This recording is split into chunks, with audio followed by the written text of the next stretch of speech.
अस्सलाम वालेकुम। Lecture 61 start करते हैं जी, कैफ 1 FAR 1 का।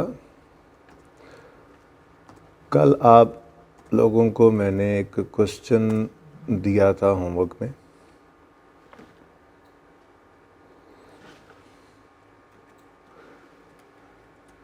मोहानी मैन्युफैक्चरिंग जी, ये हमारा क्वेश्चन बैंक का क्वेश्चन था। ठीक है जी। और आज 4th लेक्चर है हमारा ये सेट का। ठीक है, उम्मीद तो है 2-3 और लेक्चर्स में बात सिमट जाएगी किसी ना किसी दर्जे में जी। Mohani manufacturing is engage in manufacturing of spare parts for motor car assemblers. सारी बातें बाद में, पहले रिक्वायरमेंट क्या थी? चेंज इन इक्विटी बनानी है 15 की, लेकिन मैंने आपको कहा था अगर आईए सेट का सवाल हो तो चाहे वो सिर्फ 15 की चेंज इन इक्विटी मांग रहा है, हम 14 और 15 की बनाएंगे। इस सवाल के लिए वो बात तैयार कराई थी, वरना वैसे तो सवालों के अंदर लिख के दे रहा था इंक्लूडिंग कंपैरेटिव।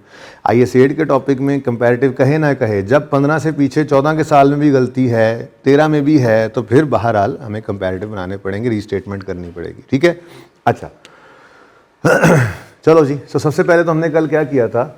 सबसे पहले हमने इस डेटा को ज़रा बेहतर कर लिया था, सवाल को बेहतर कर लिया था। ऐसे ही किया था, सवाल ज़रा बेहतर तरीके से हमने कर लिया था। हमने कहा था जी प्रॉफिट एंड लॉस अकाउंट की अगर बात करें तो उसके अंदर सिर्फ प्रॉफिट गिवन है। कौन कौन से साल का?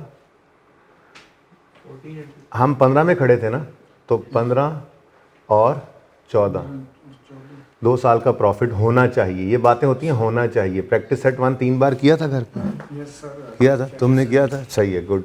तो उसके बाद हमें 2 साल का प्रॉफिट एंड लॉस चाहिए होता है इस टॉपिक में, और 3 साल की बैलेंस शीट चाहिए होती है। प्रैक्टिस सेट 1 से हमने ये चीज़ जो है वो निकाली थी। बैलेंस शीट की बात करें, स्टेटमेंट ऑफ फाइनेंशियल पोजीशन, ठीक है, तो इसके अंदर हमारे पास सिर्फ सवाल के अंदर गिवन है रिटेन्ड अर्निंग्स, और रिटेन्ड अर्निंग्स 15, 14, 13, ये 3 साल चाहिए होते हैं।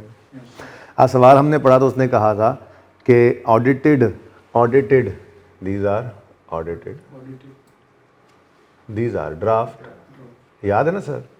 ये लिख लेना अच्छा होता है, ठीक है, इससे ये होगा कि हमें गड़बड़ नहीं हुआ करेगी, तो आसान कर लिया करेंगे। ऐसे जब भी सवाल का डाटा होगा ना, इस तरह से सवालों के अंदर हम उसको प्रैक्टिस सेट 1 जैसा 1 मिनट लगना है, हम बना लिया करेंगे। ठीक है, और ये भी ऑडिटेड। ठीक है जी। अच्छा, अब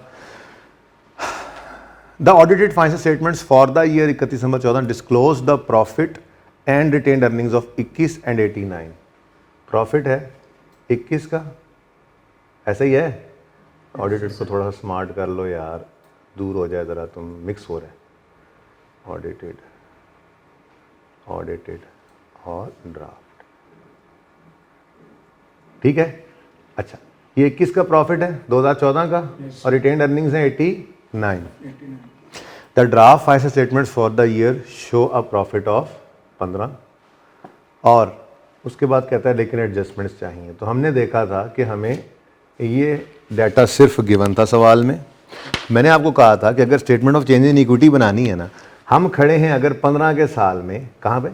15 के साल में, तो हमें 14 की रिटेन्ड अर्निंग्स तो नहीं चाहिए थी, हमें दरअसल 13 के एंड की रिटेन्ड अर्निंग्स चाहिए होती हैं। ये फिगर हमारे लिए बहुत ज़रूरी है, क्योंकि ये फिगर यूज़ की थी हमने, और ये अगली फिगर प्रैक्टिस सेट 1 याद होगा, कल भी ओपन करके दिखाया था, वो हमने यहाँ से निकाली ही नहीं थी, बल्कि इसको लेकर चले थे अपनी रिटेन्ड अर्निंग्स में गलतियाँ सही करने के बाद, अपने ओपनिंग बैलेंस को सही करने के बाद सही वाले बैलेंसेस हमने लिख लिए थे। ठीक है, तो ये प्रॉब्लम कल आई थी, तो मैंने कहा था सबसे पहली वर्किंग तो फिर हमारी वर्किंग 1 ये बन गई कि हमें रिटेन्ड अर्निंग्स का ओपनिंग बैलेंस चाहिए था। ठीक है, तो मैंने यहीं पर करके ही बनाया था कल लेजर। मैंने कहा था जी आप रिटेन्ड अर्निंग्स बनाओ, लेकिन कौन सी वाली? रिटेन्ड अर्निंग्स का लेजर अकाउंटेंट वाला। क्या मतलब? जो अकाउंटेंट ने बनाया था। किस साल के लिए बना लो भाई? 14 के साल के लिए बना लो।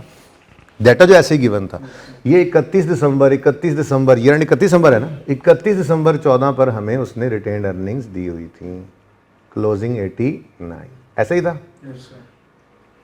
मुझे असल में चाहिए थी 31 दिसंबर 13 यानी 1 जनवरी 14 की, ये ठीक है। सवाल में उसने 14 का प्रॉफिट भी दे दिया था 21। डिविडेंड अब आने वाले दिनों में डिविडेंड भी आएगा, ठीक है ना, और सवालों के अंदर, लेकिन फिलहाल सवाल के अंदर डिविडेंड नहीं था, कोई नहीं था, क्रॉस नहीं, जीरो नहीं था डिविडेंड, होता तो वो भी लिख लेते, लेकिन कौन सा, वो जो अकाउंटेंट ने रिकॉर्ड कर रखा है, ठीक है। अकाउंटेंट ने क्या रिकॉर्ड किया, सवाल ने कुछ नहीं बताया हुआ, डिविडेंड शायद नहीं है, ठीक है। अब हमारे पास ये अवेलेबल डाटा था, तो हमने इस अवेलेबल डाटा से बैलेंसिंग फिगर ओपनिंग निकाल ली थी, और वो कितनी आई थी जी, बोलो 68, ठीक है। तो यहां पे हमारे पास ये फिगर सवाल में गिवन नहीं थी, ये हमने वर्किंग 1 से निकाल के यहां पे लिख ली। अब हमारा सवाल शुरू हो सकता है। फॉर्मेट की बात करें तो मोहानी मैन्युफैक्चरिंग,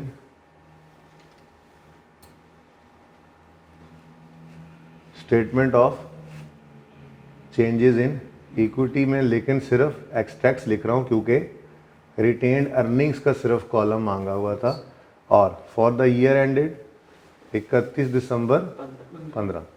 लेकिन भाई ये सारी चीज़ें पूरी लिखनी है आपने, SOCIE पूरा लिखना है, ठीक है ना, ओके। अब मैंने आपको कहा था कि 15 है तो पहले 2 लाइनें एहतियातन छोड़ दो, हो सकता है कि 14 और 15 तो बनाना है इस टॉपिक में, लाजमी है, हो सकता है कोई 13, 12, 11 की भी गलती हो, नहीं होगी तो 2 लाइनें खाली पड़ी रहेंगी यार पर्चे में, ठीक है। तो फिलहाल तो ओपनिंग बैलेंस लिखो, फिर क्लोजिंग बैलेंस लिखो, फिर क्लोजिंग बैलेंस लिखो। फिर हमको आता है ये डेट उतार लो यहाँ पे 31 दिसंबर 2015, तो यहाँ पर 31 दिसंबर 2014, यहाँ पर 1 जनवरी 14 लिख लो या 31 दिसंबर 13 लिख लो, एक ही बात है, ठीक है। फिर अगली बात प्रॉफिट और प्रॉफिट जी, इस साल में कौन सा प्रॉफिट आएगा, तुम बता दो, इस साल में कौन सा प्रॉफिट आएगा भाई, नहीं मैं कह रहा हूं कौन सा प्रॉफिट आएगा, 14 के साल का प्रॉफिट आएगा भाई, सादा बात को तो सादा रखा करो, 14 के साल का प्रॉफिट 14 में आ जाएगा, और 15 के साल का प्रॉफिट 15 में आ जाएगा, ये है हमारा फॉर्मेट, ठीक है। अच्छा, अब सवाल में हमें ओपनिंग बैलेंस वैसे हमने निकाल तो लिया, लेकिन सवाल में हमें जो गिवन था ना, डाटा गिवन, वो ये 2 साल का प्रॉफिट था, इसको हम यूज़ नहीं करते, तो ये 2 साल का गलत प्रॉफिट जाके अपनी अपनी जगह पे लिख देते हैं। गलत प्रॉफिट 14 का बताओ 21, गलत प्रॉफिट 15 का बताओ 15। लो भाई सवाल हमने लिख लिया, डन। ट्राई किया था ये सवाल भी घर पे, चले देखते हैं। अच्छा, उसके बाद भाई अब मामला होता है आगे शुरू, ठीक है जी। यहाँ तक की बात तो हमने ये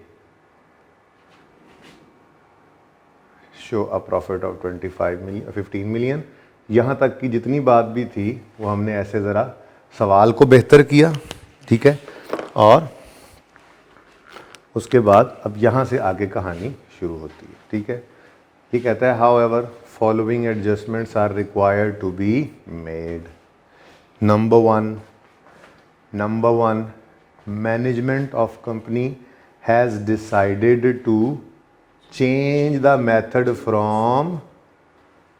method for valuation of raw material, change the method from FIFO to AVCO, FIFO से weighted average पे जाना है।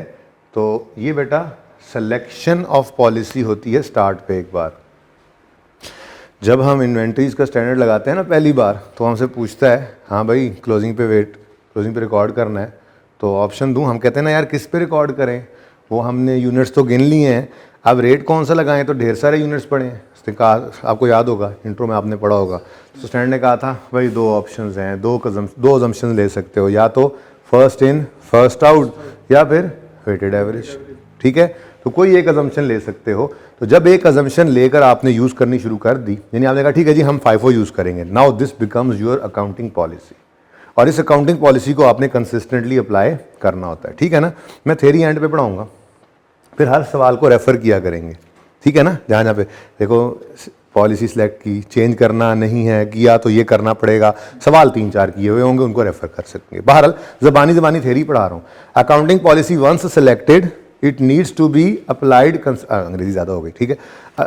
अगर आपने एक बार अकाउंटिंग पॉलिसी सिलेक्ट कर ली तो ज़रूरी है कि उसको कंसिस्टेंटली अप्लाई करें, ठीक है। लेकिन अगर खुदा ना खास्ता आपने इसको चेंज कर लिया तो प्रैक्टिस सेट 1 की तरह से जहाँ तक मुमकिन हुआ आपको उसे वापस जाके सही करना पड़ेगा, ठीक है ना।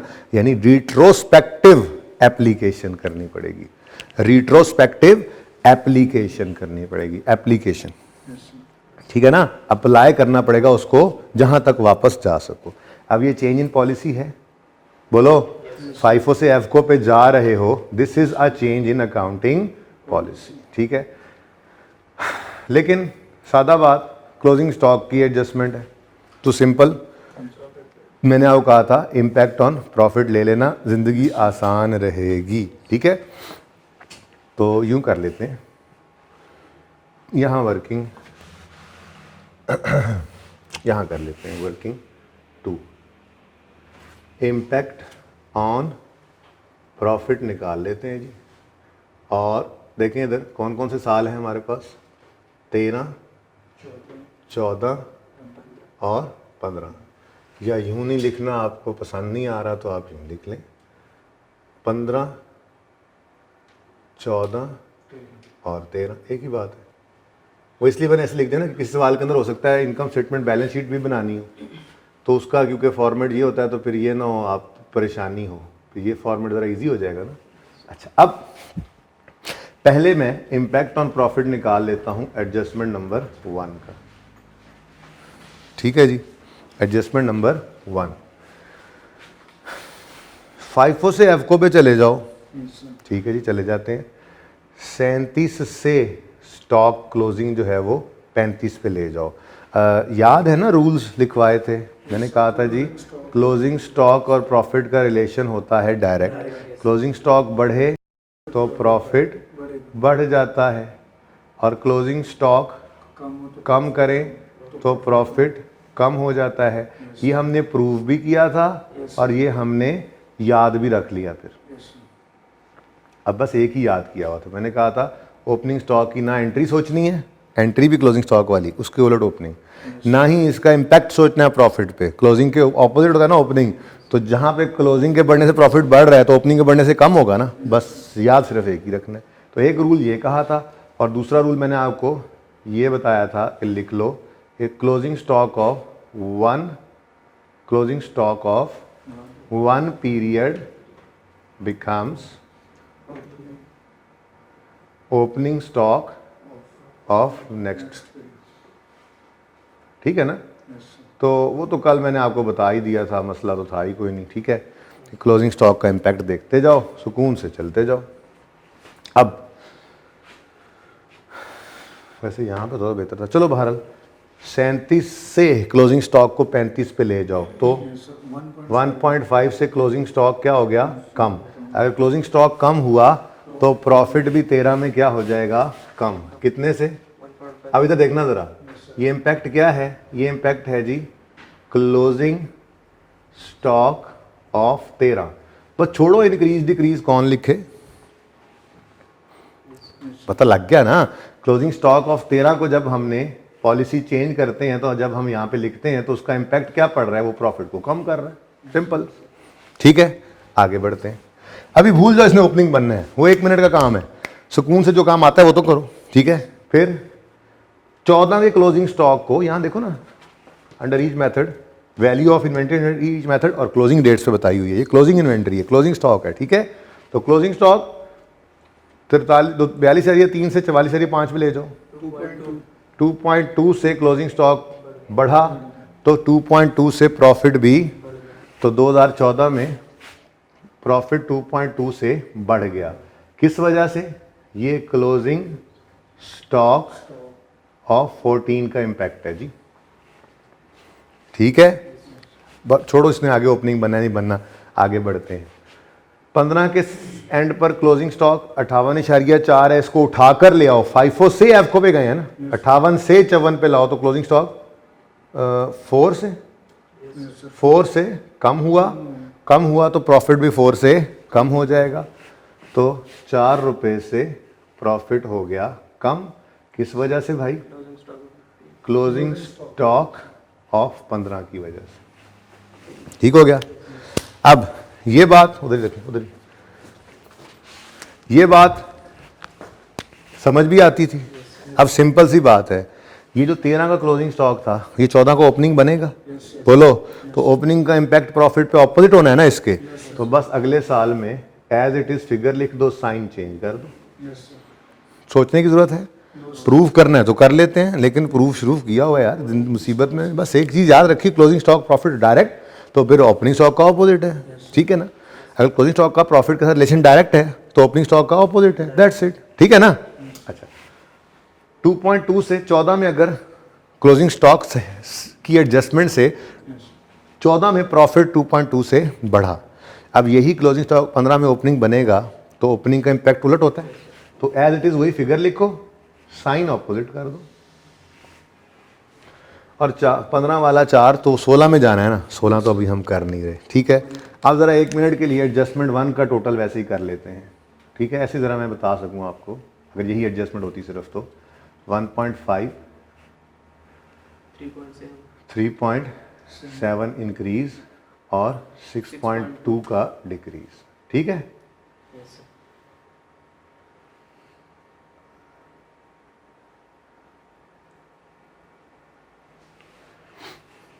ये एडजस्टमेंट 1 का टोटल इम्पैक्ट है, क्लियर। चलें आगे। 2 दिन में सवाल कराने का फायदा ये होता है ना, अगले दिन जल्दी हो जाता है, यहाँ तक कोई मसला नहीं। ये बात कल भी कर दी थी, बस ज़रा क्विकली की थी, ठीक है। अच्छा, उसके बाद जी इन 14 हम 115 में खड़े हैं, 14 में क्या हुआ, company purchased a plant for 100 million, ठीक है। Depreciation of plant was recorded at 25 million instead of 10 million. भाई ये गलती है, होना चाहिए था ये, क्या ख्याल है? डेप्रिसिएशन चार्ज होनी चाहिए थी 10, हो गई है 25, तो डेप्रिसिएशन ज़्यादा रिकॉर्ड होगी। सही करने के लिए क्या करोगे? कम करना है ना, 15 से डेप्रिसिएशन को कम करना है।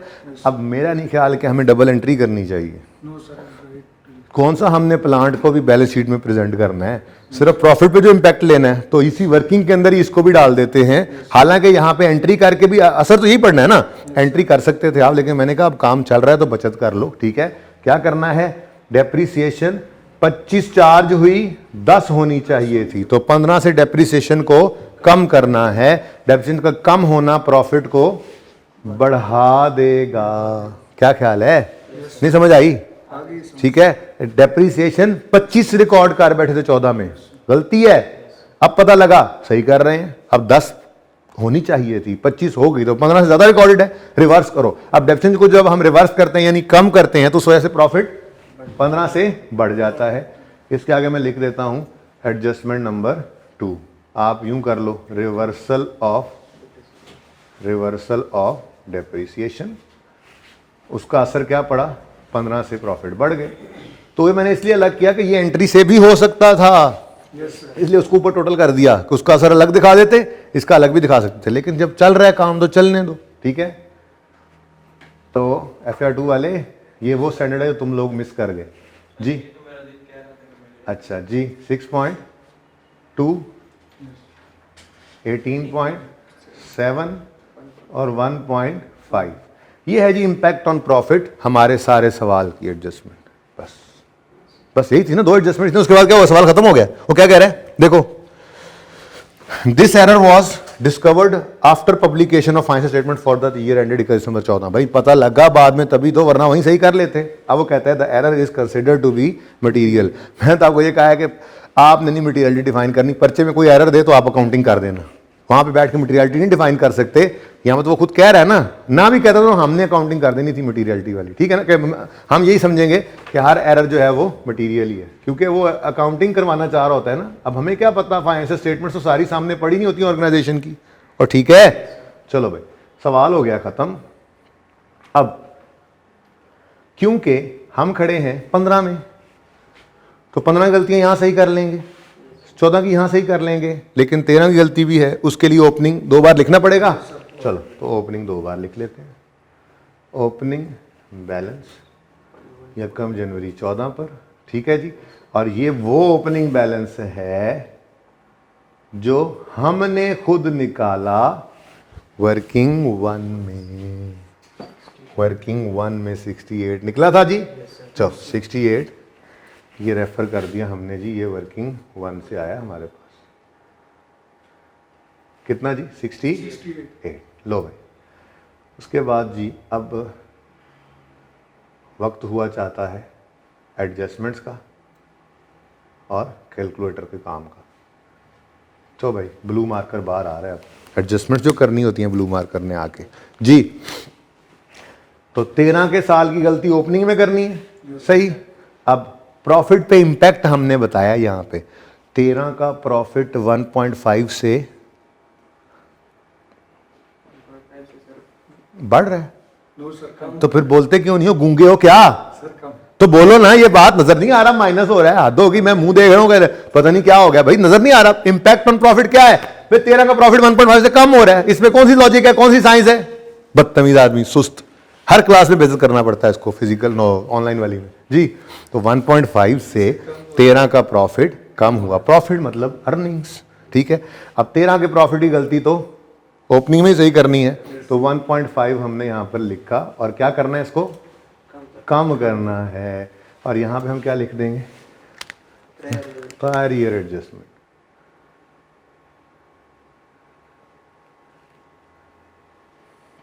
देखो ना, ये एरर की एडजस्टमेंट है और पॉलिसी का चेंज है उसके अलावा, ठीक है। बहरहाल आगे चलते हैं। नेक्स्ट, 14 के साल में प्रॉफिट 18.7 से बढ़ रहा है, तो प्रॉफिट का बढ़ना प्रॉफिट में ऐड कर देंगे 18.7।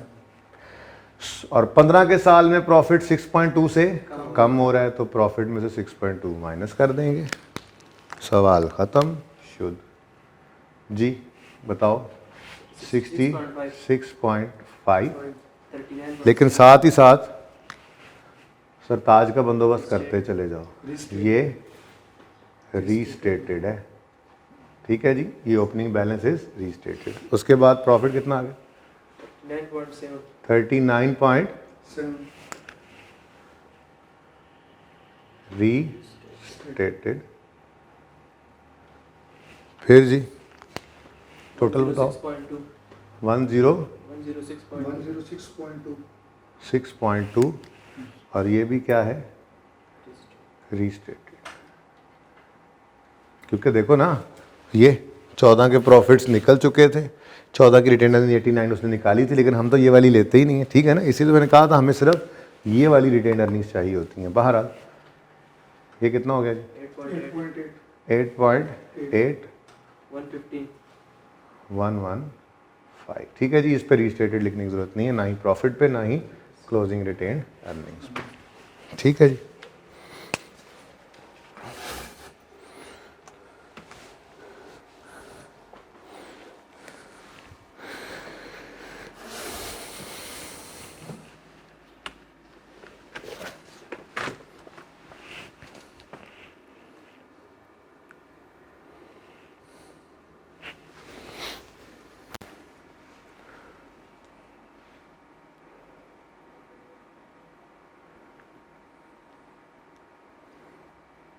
भाई वहीं पे रखे हैं, वो बच्चे देख रहे होंगे, आप मेरे पीछे भगा लाए कैमरे।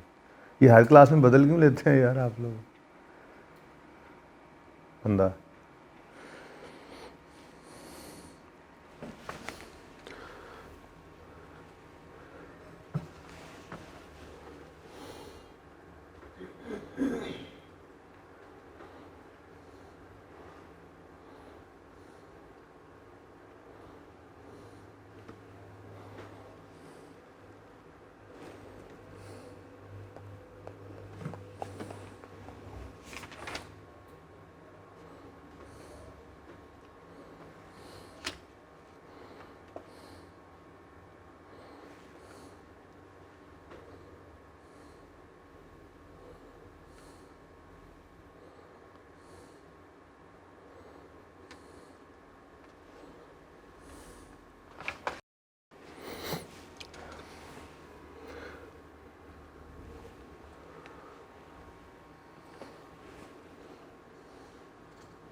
अच्छा जी, अच्छा अब इस सवाल का ना नोट बन सकता है, note change in accounting policy का नोट बन सकता है कि नहीं बन सकता?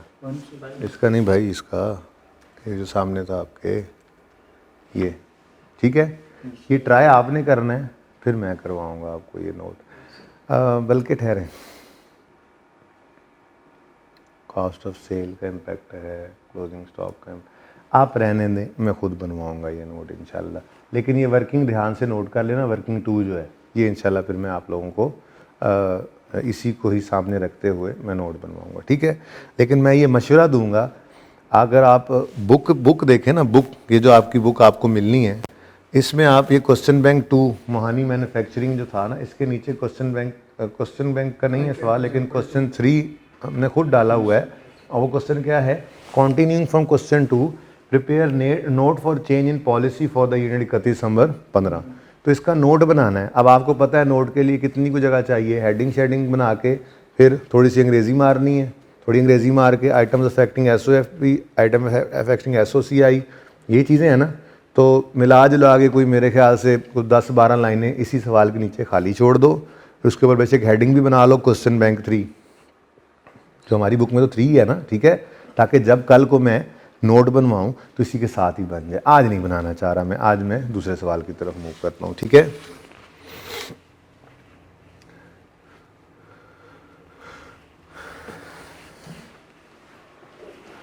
अच्छा जी, अब क्वेश्चन बैंक का ही एक और सवाल है,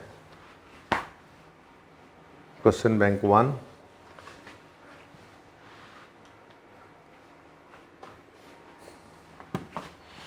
बस ये करके फिर छुट्टी करते हैं, ठीक है।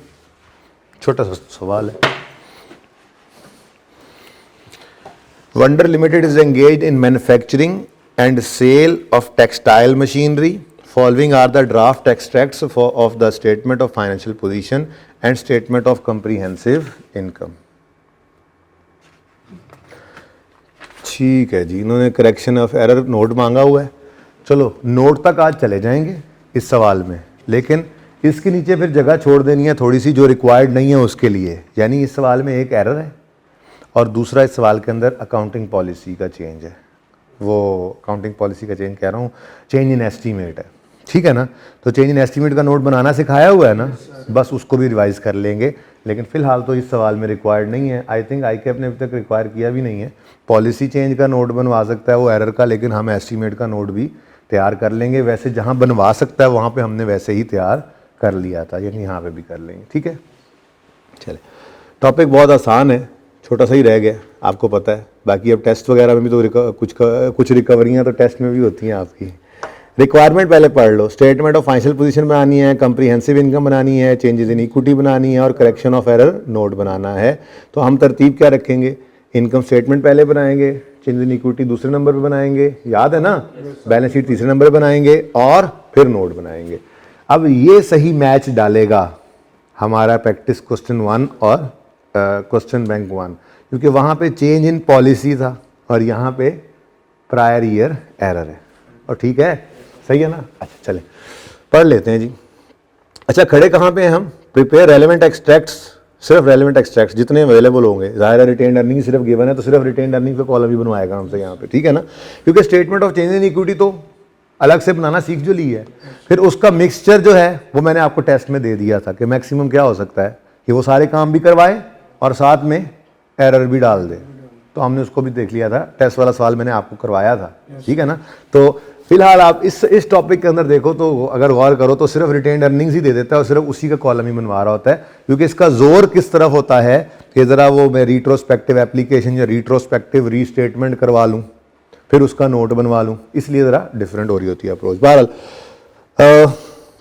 रेलेवेंट एक्सट्रैक्ट्स में आने हैं for the year ended 30 June 15 related to following, और साथ उसने क्या दिया इंक्लूडिंग कंपैरेटिव, ना भी कहता तो हमने 14 और 15 करना था, ठीक है ना। अच्छा जी, income statement, balance sheet, change equity और नोट बनाना है, ठीक है। सवाल हमारे सामने है इस वक्त। अब खड़े किस साल में हो, 15 में, ठीक है। तो इनकम स्टेटमेंट 15 और 14 की दे रहा है और बैलेंस शीट भी 15 और 14 की दे रहा है, लेकिन आपको पता है, इधर देखो, आपको पता है आप अगर 15 में खड़े हो तो आपको 13 की रिटेन्ड अर्निंग्स चाहिए होती हैं। तो ये देखो क्वेश्चन, प्रैक्टिस क्वेश्चन 1 के साथ हर जगह मैचिंग, इसलिए नहीं कहा था आपको कि 2-3 दफ़ा कर लो, अच्छा है, ठीक है। तो भाई यहाँ पर ना, यहाँ पर 13 की हमें उसने नहीं दी रिटेन्ड अर्निंग्स, तो कोई बात नहीं भाई, हम निकाल लेंगे, कोई मसला ही नहीं है। ये देखो अभी वर्किंग 1 भी मैं नहीं मिटाऊंगा, मिलते जुलते काम है भाई, आसान से स्टैंडर्ड है। टैक्स, डेफर्ड टैक्स के निकलने के बाद ना ये वैसे ही बहुत ज़्यादा आसान हो गया। IAS 12 चूँकि हम फाइनल में उसमें FAR 2 में पढ़ते हैं, इसलिए उसकी एप्लीकेशन अब इस पर है नहीं। मसला सिर्फ क्या है जी, ओहो यहाँ कहाँ बना दिया मैंने, ये तो मुझे चाहिए 2 साल का। बैलेंस शीट ऊपर है, मैं थोड़ी देर इतनी देर से ही समझा, नीचे बैलेंस शीट है जी। 2013, फिर 2013 का मुझे ये बना लूँ मैं, क्या मसला है, सवाल जो है, ठीक है, कौन सा ये जवाब है, बना लेता हूँ मैं यहाँ पे कि जी मुझे पता लग जाए, मुझे नहीं चाहिए, इसकी ज़रूरत नहीं है मुझे। क्या ख्याल है, प्लांट की ज़रूरत है मुझे? हमने 14 और 15 की बैलेंस शीट बनानी है। आप कहोगे जी 13 की भी बनाई थी, भाई 13 का डाटा नहीं होगा तो नहीं बनाएंगे, नो इशू। 13 का डाटा नहीं होगा तो नहीं बनाएंगे, नो इशू। लेकिन statement of change in equity तो बन ही नहीं ना सकती अगर ये बैलेंस ना हो तो, ठीक है। तो बहरहाल इसको बाद में देखते हैं। ये प्रॉब्लम है इस वक्त, तो क्या ये वाकई प्रॉब्लम है? नहीं, कोई प्रॉब्लम नहीं है। अभी तो देखा था हमने, हमें ये फिगर निकालने के लिए सिर्फ एक वर्किंग करनी पड़नी है, ठीक है, और वो वर्किंग है ये सामने आपके, इत्तेफाक से साल भी वही लिखा हुआ है, ठीक है। तो बस ये बैलेंसेस अगर मैं बदल लूँ, ठीक है, तो सवाल पुराना हो गया ना। ये डाटा भाई इसी तरह से गिवन था, इसलिए मुझे ऐसे बनाना नहीं पड़ा। देखो मुहानी वाले सवाल में डाटा ऐसे गिवन नहीं था, मैंने फटाफट ऐसे बना लिया था, ठीक है ना। यहाँ पे सिर्फ इतना सा ही फर्क था कि ये फिगर गिवन नहीं थी, तो वो मैंने लिख ली कि जी वो भी मुझे चाहिए तो निकाल लेते हैं, ठीक है। तो ओपनिंग नहीं पता, क्लोजिंग पता है, 31 दिसंबर 14, देखो ना, सॉरी 30 जून है, थोड़ा सा फ़र्क क्या है, ये 30 जून है, कोई गल नहीं जी, खैर है, 30 जून 14, यहाँ तो यूज़ नहीं होना था, ये आगे ही होना था, यहाँ पे सिर्फ साल ही चाहिए थे, ठीक है। 30 जून 13, ठीक है ना। तो ये 30 जून 14 पर अगर ईयर एंड हो रहा है तो ये स्टार्ट होगा 1 जुलाई 13 पर, ठीक है। यानी कि ये 30 जून 14 वाले साल की रिटेन्ड अर्निंग्स 108 मुझे गिवन है, ठीक है, और 30 जून 14 वाले साल का प्रॉफिट मुझे गिवन है 78। यार ये भूल गया, मुझे आपसे निकलवाना चाहिए था। चलो अब इधर मत देखो, अभी खुद जल्दी से वर्किंग 1 करनी है आपने, ठीक है ना। चलो अब आप देख लो अब क्या हो सकता है। सुनो, डिविडेंड सवाल में कोई नहीं है, पॉइंट 1 में रिपेयर गलती से कुछ हो गई, पॉइंट 2 में वो कह रहा है चेंज इन एस्टीमेट आया और सवाल ख़त्म हो रहा है, इसका मतलब कि डिविडेंड नहीं है। तो फिर बैलेंसिंग फिगर क्या आ रही है 30 की, ये 30 है ये वाली फिगर, जिसको इंशाल्लाह हम यूज़ करेंगे और अपनी statement of changes in equity बना लेंगे, ठीक है। ओके, जरा पॉज कीजिएगा जी। अच्छा जी, अब भाई ये चीज़ तो हमारे पास आ गई। अब मैं तो कहता हूँ कि पहले इनकम स्टेटमेंट बना लें, लेकिन एक थोड़ी सी ना लालच सी आ रही है। वो लालच ये आ रही है कि ये रहने दूँ बस, ठीक है, तरतीब नंबरवार उसी की रख लूँगा, ठीक है, सिर्फ फॉर्मेट थोड़ा यूज़ कर लूँ अगर आप लोगों की इजाज़त हो तो। ये डेट्स वगैरह सारा कुछ दोबारा लिखेंगे, ठीक है ना। ओके, ये अब हमें ज़रूरत नहीं है, देखते हैं इसके अंदर कौन सी वर्किंग करनी पड़ेगी। तो statement of changes in equity यहीं पे ही बन जाएगी, ठीक है, सही है। और ईयर एंड है हमारा 30 जून 2015, वंडर लिमिटेड,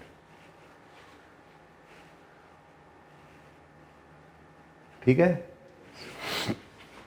तो फिर यहाँ पे क्या लिखोगे 30 जून 2015, यहाँ पे क्या लिखोगे 30 जून 2014, यहाँ पे लिखोगे 1 जुलाई 13, और अगर ज़रूरत पड़ी तो ऊपर एडजस्टमेंट कर लेंगे, ठीक हो गया। ये थोड़ी सी मैंने ज़रा लालच की, माजरत। उसके बाद भैया इनकम स्टेटमेंट है, तो तरतीब थोड़ी सी इधर बना low income statement, balance sheet लंबी जगह, वैसे तो लंबी ज़रूरत तो कोई नहीं पड़नी, बस 2-3 चीज़ें ही हैं। चलो बहरहाल वंडर लिमिटेड, भाई सिर्फ ना मैं ये प्लानिंग ऑफ बोर्ड की वजह से आगे पीछे कर रहा हूँ चीज़ें, वरना टेंशन ना लें, तरतीब में सबसे पहले मैं बनाऊँगा यही इनकम स्टेटमेंट, ठीक है। तो स्टेटमेंट ऑफ, सवाल में क्या रिक्वायरमेंट क्या लिखी हुई है?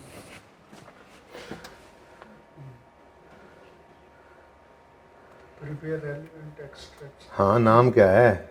फाइनेंशियल पोजीशन कॉम्प्रिहेंसिव इनकम, ठीक है ना, तो यही नाम लिखेंगे ना, wonder limited statement of comprehensive income, जाहिर है एक्सट्रैक्ट्स उसने मांगे, ठीक है जी।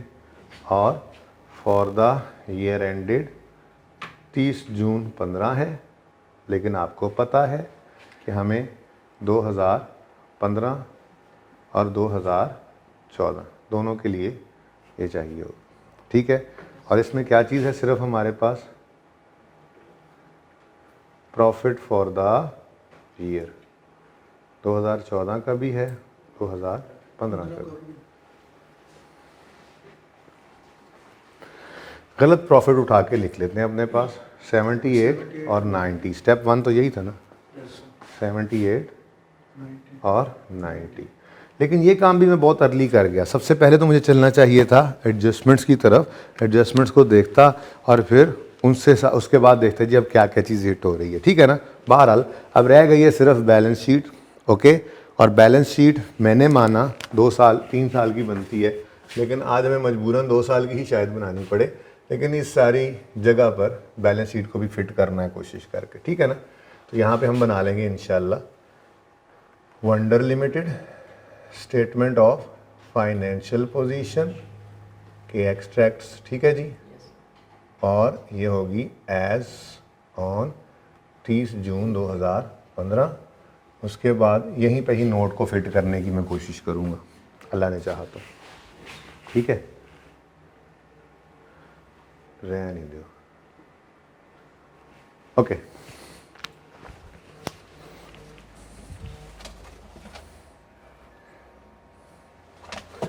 अच्छा जी, सवाल अब पढ़ लें। Cost of repairs amounting to 20 million, repair 20 की was erroneously debited to machinery account on यकम अक्टूबर 13। फिर 30 जून 14 भी गुजरा, 30 जून 15 में हम खड़े हैं, 2 साल की गड़बड़ है। 14 तो हमारे साथ हमारे हाथों से निकल चुका हुआ है, आपको पता है 14 तो हमारे हाथों से निकल चुका हुआ है।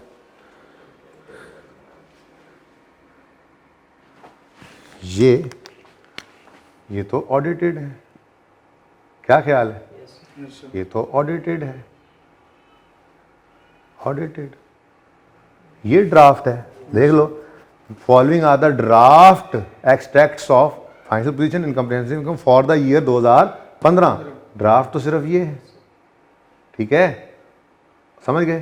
अच्छा चलो कोई बात नहीं। The estimated useful life of machine is 10 साल। हाँ भाई, एक रिपेयर थी, गलती से उसको मशीन बना दिया, रेक्टिफिकेशन करनी पड़ेगी, फिर सोने पे सुहागा डेप्रिसिएशन भी इम्पैक्ट पड़ेगी। चलो आगे देख लें, अगले साल के अंदर इसमें अगली एडजस्टमेंट के अंदर कितने साल हैं, ताकि टाइमलाइन उतनी बना लें बस, उसके बाद फिर आप मुझे एडजस्टमेंट्स करके देंगे, मैं थोड़ी करूँगा, ठीक है जी। नेक्स्ट है ऑन यकम जुलाई 14, दूसरे साल के पहले दिन, ठीक है। WL reviewed estimated useful life of its plant and reviewed it from 5 years to 8 years. Change in estimate आ गया, ठीक है जी। The plant was purchased on यकम जुलाई 13 at a cost of 70 million, ठीक है। एक प्लांट है जो 70 मिलियन का ख़रीदा था, उसकी लाइफ जो है वो रिव्यू हो गई है। Depreciation is provided under straight line method, ठीक है। तो दोनों ही गलतियाँ या एस्टिमेट चेंज जो है वो 2000 यकम यूँ कर लेना, अगर यकम जुलाई 2013 को साल शुरू होता है और 30 जून 14 पे ख़त्म होता है, और फिर 30 जून 15 पे।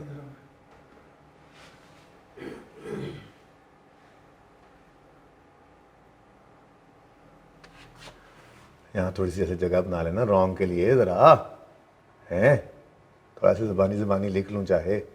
1 जुलाई 13 से 30 जून 14 और फिर 30 जून 15। ये मैं इसलिए लिख रहा हूँ क्योंकि मैं ना लिखने लगा था ऐसे कि भाई 14 का साल है और ये 15 का साल है। फिर मैंने कहा चलो ज़रा रुक जाता हूँ, बच्चों का क्या पता। टैक्स पढ़ लिया? टैक्स पढ़ लिया हो तो फिर तो ये पता ही है ना कि जो साल 30 जून 14 पे ख़त्म हो रहा है उसको 14 का साल कहते हैं, टैक्स ईयर 14। ठीक है, अच्छा जी, बड़ी बात है जी, पता है आपको। चलो तो फिर भाई ये 2 एडजस्टमेंट्स हैं और इन 2 एडजस्टमेंट्स की रेक्टिफिकेशन करने के लिए आपके पास सिर्फ 3 मिनट है। 3 मिनट बहुत ज़्यादा हैं, मुझे एंट्रीज कर दो भाई साहब, इधर सवाल पे ले आए इनको।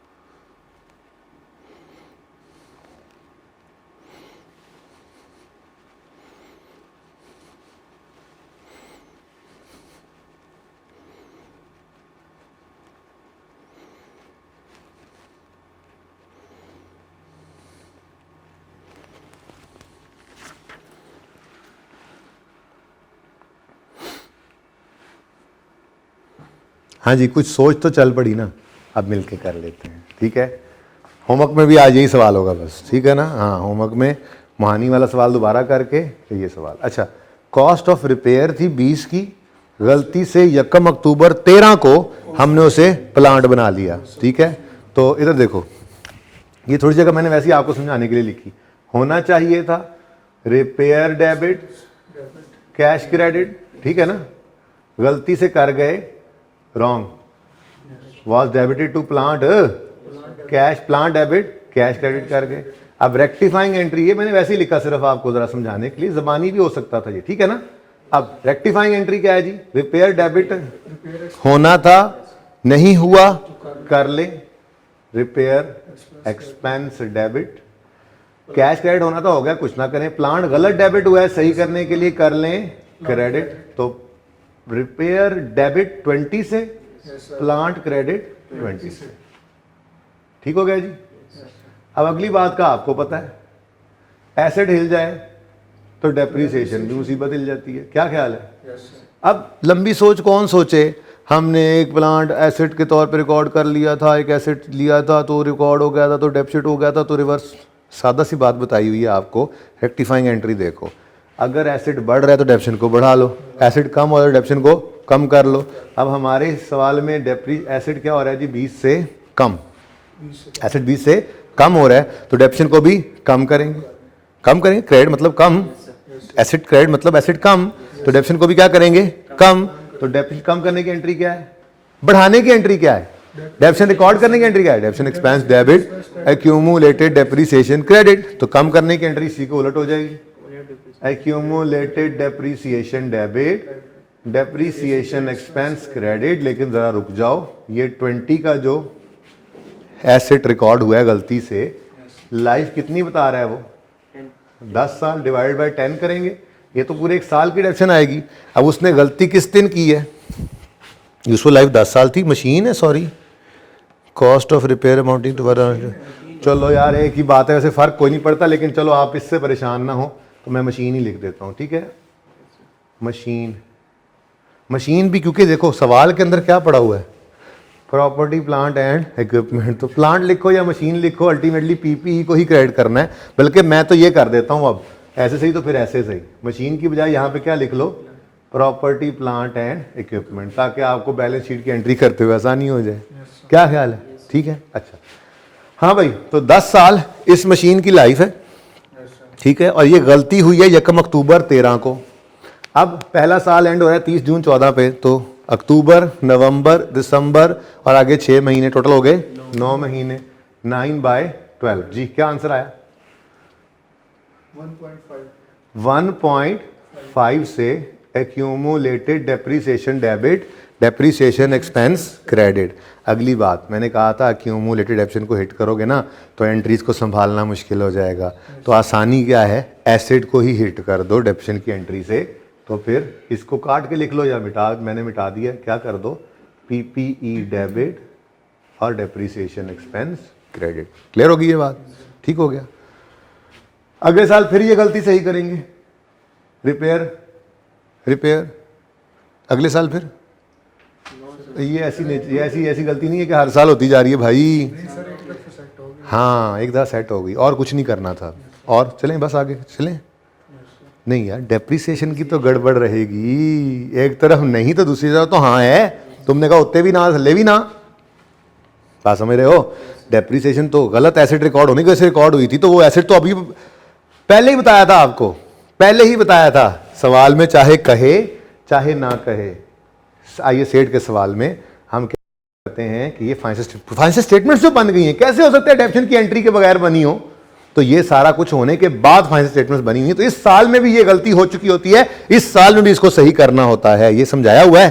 तो इसका मतलब ये एंट्री तो इधर भी करनी पड़ेगी, PPE debit, depreciation expense credit. लेकिन अब मसला ये है कि पूरे साल की डेप्रीसिएशन यानी 2 रुपए की रिवर्सल आपको करनी पड़ेगी।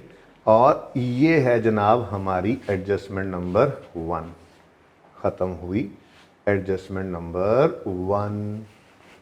ठीक हो गया, सही है।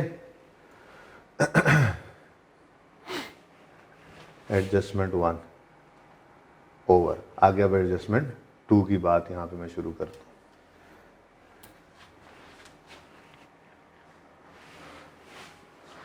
ठीक है, क्लियर है। वैसे तो यहाँ तक सवाल पूरा कर सकते थे, एक्सपेंसेस भी आ रहे हैं, एसेट्स भी आ रहे हैं, लेकिन मैं कहता हूँ एक ही बार कर लेंगे, ठीक है। चेंज इन एस्टीमेट के सवाल होमवर्क में दिए थे रिवीजन के लिए, याद है जब टर्म टेस्ट आया था, ठीक है। असल में उसकी रिवीजन नहीं थी, इसकी रिवीजन थी, मैं कहा ज़रा रिवाइज हो जाए, ठीक है।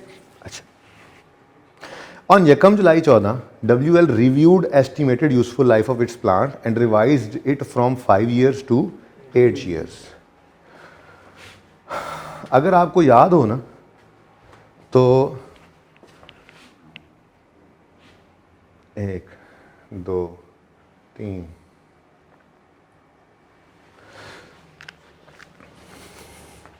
यकम जुलाई 14 पे ये रिवाइज कर रहे हैं, ठीक है ना। और हम यूं कह रहे हैं कि हम इस वक्त खड़े हैं 2000 यकम जुलाई 14 से 30 जून 15 वाला साल है ना, ये हमारा 15 वाला साल, ठीक है। हम यहाँ पे मौजूद हैं, ठीक है ना, यहाँ पे, ओके। और सही है। अब इससे पहले की कहानी देख लेते हैं। पहले पता नहीं वो कौन से साल पे खड़ा है, लेकिन हम इस वक्त साल बाद में कम कर लेंगे। कहते हैं the plant was purchase on यकम जुलाई 13। और रुक जाओ भाई, रुक जाओ, ये यकम जुलाई 14, ये यकम इधर, यकम जुलाई इधर से लेके आओ यार, सॉरी इधर से थोड़ा सा और इधर ले आओ, साल बढ़ाने हैं ना। हमने खरीदा था ये एसेट यकम जुलाई 13 पे, फिर 30 जून 14 पे 1 साल पूरा हुआ, ठीक है। ये पिछला साल गुजर गया, 30 जून 15 पे यहाँ हम मौजूद हैं, ठीक है ना, ठीक है, यहाँ पे हम मौजूद हैं। ये यकम जुलाई 14, तो साल के पहले दिन से अज्यूम करते हैं हम। अच्छा, अब कॉस्ट कितनी थी 70 मिलियन, और पुरानी लाइफ कितनी थी 5।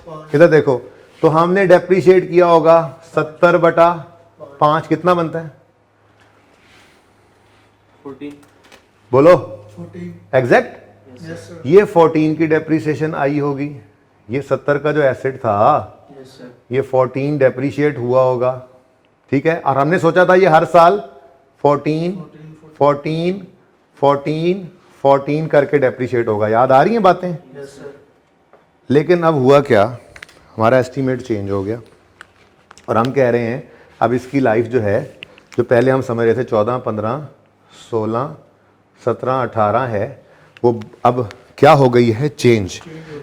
Reviewed estimate useful life and revise it from 5 years to 8 years। Total की बात कर रहा है, यानी वो कह रहा है कि 3 साल इन टोटल बढ़ गए हैं, 19 20 21। याद आ रहा है, ऐसे थोड़ी करते थे, हमने तो शॉर्टकट बना लिया था सिंपल, सिर्फ उसी साल को, याद है ना, लेकिन चलो जरा रिवीजन भी हो जाए, नोट भी तो बनाना है, इसका भी बना देंगे आज, ठीक है। अच्छा, अब ये जब हुआ ना भाई, ये जब हुआ तो उसका मसला क्या हुआ भाई? उसका मसला ये हुआ कि अब इस साल में भी ये डेप्रिसिएशन नहीं होनी और अगले सालों में तो ये होनी ही नहीं थी, ठीक है ना। एस्टीमेट चेंज हो गया तो हमें अब नई वाली डेप्रिसिएशन के लिए book value at the date of change चाहिए। तो 70 में से 14 माइनस करो, कितना आता है? 56। ये 56 को डिवाइड करना है रिमेनिंग लाइफ पे। अब टोटल उसने 8 बताई है, एक गुजर चुकी है, रिमेनिंग 7 है, तो आंसर आ गया 8। यानी अब हर साल डेप्रिसिएशन होगी 8 8 8 8 8 8 8। ये सारे 8 जमा करो तो कितना बनता है, जरा बता दो। पक्की बात है? थोड़ा सा यार इसको नीचे ले आए, 70, ठीक है, और थोड़ा सा इसको भी, ठीक है भाई। यही काम किया था, किया हुआ है ना पहले ये काम। अब हमने इस साल के अंदर 14 की डेप्शन रिकॉर्ड कर ली है या नहीं किया, ये बताओ। क्यों? क्योंकि IAS 8 का सवाल है और मैंने आपको बताया था अजम्पशन यही है, सारा कुछ हो चुका। अजम्पशन क्या यार, वो कह तो रहा है ड्राफ्ट फाइनेंशियल स्टेटमेंट्स हमने बना ली हैं, लेकिन वो कह रहा है following additional information has not been taken into account while preparing about financial statements. का मतलब उन्होंने चेंज एस्टीमेट को अकाउंट टेकन इन अकाउंट नहीं किया, तो उन्होंने फिर पुराने हिसाब से डेप्शन की। बात समझे हो? इसका मतलब यह हुआ कि 14 की डेप्रीसिएशन रिकॉर्ड हो चुकी है, जो कि रॉन्ग है। अब रॉन्ग हो गई ना, हम कह रहे हैं डेप्रीसिएशन तो वो जो नए एस्टीमेट वाली हो, यानी 8। अब डेप्रीसिएशन रिकॉर्ड हो गई है 14, होनी चाहिए थी 8। तो सही करने के लिए कम करना पड़ेगा ज्यादा। 14 की डेप्शन रिकॉर्ड हो गई, करनी थी 8, तो ज्यादा रिकॉर्ड होगी ना। सही करने के लिए क्या करोगे? बढ़ाओगे या कम करोगे? रिवर्स करोगे या बढ़ाओगे? रिवर्स करोगे। डेप्शन बढ़ाने की एंट्री है एक्सपेंस डेबिट पीपीई क्रेडिट, कम करने की एंट्री होगी पीपीई डेबिट और डेप्रीसिएशन एक्सपेंस क्रेडिट। कितने से भाई? 6 रुपए से। ये दोनों का फर्क 14 और 8 का, ठीक हो गया। उसके बाद भाई पिछले साल को छेड़ा करते थे नहीं, 14 को। ये चेंज इन एस्टीमेट है, अब समझ आई बात। एरर आया, प्रीवियस ईयर को भी सही किया, खड़े 15 में है ना, 14 को भी सही किया। चेंज इन पॉलिसी आई थी, खड़े 15 होते थे, 14 13 सही करके लाते थे जहां तक जा सकते थे। एस्टीमेट में चेंज आया तो रिट्रोस्पेक्टिव एप्लीकेशन नहीं है, बल्कि प्रोस्पेक्टिव है। इस साल को सही करो और हर अगले साल में अब 8-8 रुपए की डेप्शन लेते जाना। ये 14 ज्यादा ली थी, इसको अब सही करके 6 से रिवर्स करके इसको भी 8 पे हम ले आए हैं। सही हो गया और ठीक है ना। इस साल भी 8 और आगे भी 8। क्लियर? ठीक हो गया। चलो लो भाई, सवाल खत्म।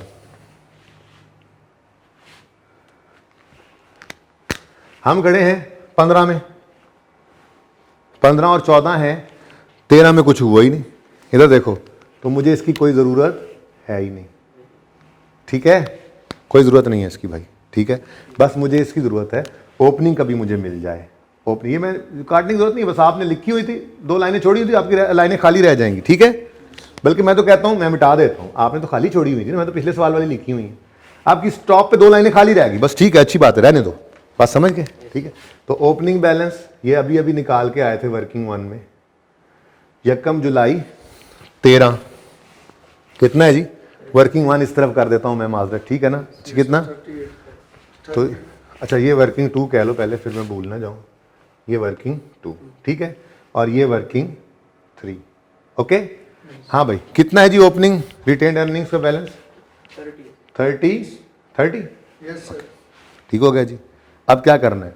कुछ भी नहीं, गलत प्रॉफिट उठा के लिखो इधर, उनको सही कर लेते हैं। यही था ना अगला स्टेप? नहीं भाई, हम गलत चल पड़े।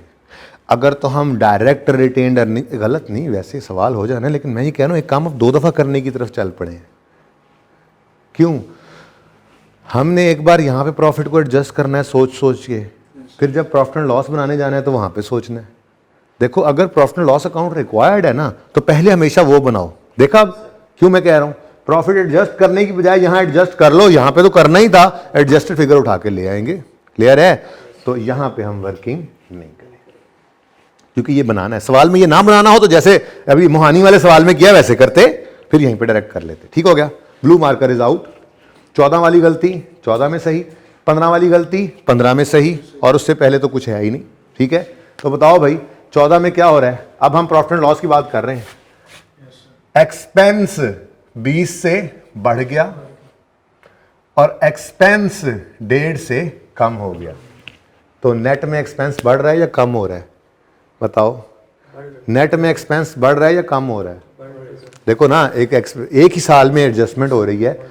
एक एडजस्टमेंट में एक्सपेंस 20 से बढ़ता है और साथ ही एक्सपेंस 1.5 से कम होता है, तो नेट में यूं ही कहेंगे ना 18.5 से एक्सपेंस नेट में बढ़ गया। क्या ख्याल है? ठीक है, तो हम यूं करेंगे, हम वन बाय वन कर लेते हैं, कोई मसला नहीं, बारी बारी अलग अलग कर लो भाई, यहाँ ना हिलाए ना बार बार। ठीक है ना, यहाँ पे रख लें बस कोने से। ठीक है, और ये हाफ साइड मैं यहीं पे काम कर रहा हूँ। अच्छा, 14 के साल में एक एक्सपेंस 20 से बढ़ गया, एक्सपेंस 20 से बढ़ गया। एक्सपेंस का बढ़ना प्रॉफिट को कम करता है, -20। नीचे देखो, अगला एक्सपेंस 1.5 से कम हो रहा है, क्रेडिट मतलब कम हो रहा है, एक्सपेंस का कम होना प्रॉफिट को बढ़ाता है, +1.5। 15 के साल में आओ, 15 के साल में आओ, एक्सपेंस 15 के साल में 2 रुपए से क्रेडिट हो रहा है, मतलब कम।